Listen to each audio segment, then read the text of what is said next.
আমাদের পুরনো বাড়িতে একটা সেগুন কাঠের চেয়ার ছিল, বেশ লম্বা হাতলওয়ালা।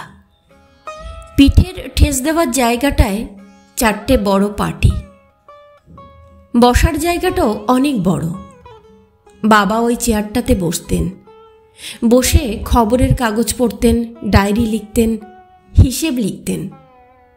বন্ধুরা কেউ এলে ওই চেয়ারে বসে গল্প করতেন।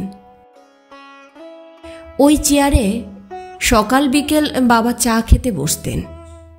বর্ষার দিনে ওই চেয়ারে পা তুলে বসে মুড়ি তেলে ভাজা খেতেন। নতুন ফ্ল্যাটে উঠে এসেছি এখন।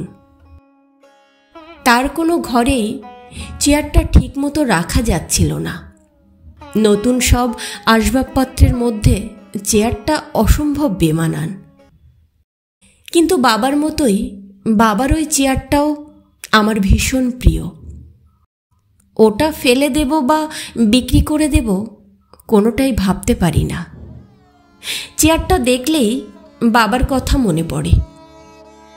বাবা চেয়ারটায় বসে মহাভারত পড়তেন, গীতা পড়তেন, রবীন্দ্রনাথ পড়তেন। চেয়ারটার গায়ে হাত রাখলেই আমার এখনও মহাভারত, গীতা, রবীন্দ্রনাথ কানে বেজে ওঠে। তবুও সেই চেয়ারটাকে রাখতে পারলাম না। নতুন কেনা একটা স্টিলের আলমারি ঘরে ঢোকানোর সময় ধাক্কা লেগে চেয়ারটা ভেঙে গেল। একটা পা জখম হয়ে গেল। তারপর থেকে ফ্ল্যাট বাড়ির ছাদে জলের ট্যাঙ্কের পাশে এক কোণায় চেয়ারটা পড়ে আছে। বৃষ্টিতে ভিজছে, রোদে পুড়ছে। তবুও ছাদে গিয়ে সেই চেয়ারটার দিকে চোখ পড়লে বাবার কথা ভীষণ মনে পড়ে। একদিন ভোর রাতের স্বপ্নে বাবাকে দেখলাম। বাবা বললেন, খোকন, আমার আলমারিতে ছিল মহাভারত, ছিল গীতা, রামায়ণ, রবীন্দ্রনাথ। তোর আলমারিতে শেয়ারের কাগজ, ব্যাংকের পাসবই আর স্কচের বোতল। আমার খাতাপত্রে আমি লিখে রাখতাম গান, কবিতা। লিখে রাখতাম সুভাষ বোসের বক্তৃতার অংশ।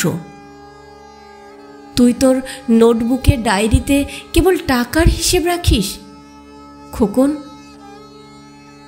আমার চেয়ারটাতে বসে অলস মধ্যাহ্নে আমি ভাবতাম মাস্টারদার কথা, ঋষি অরবিন্দের কথা, শ্রীরামকৃষ্ণের কথা।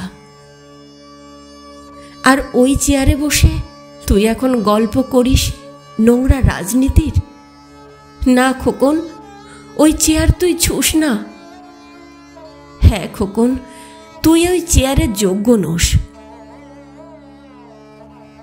ঘুম যখন আচমকা ভেঙে গেল, দৌড়ে ছাদে গেলাম। দেখলাম চেয়ারটা আপনিই ভেঙে পড়েছে, পড়ে আছে একলা ছাদে।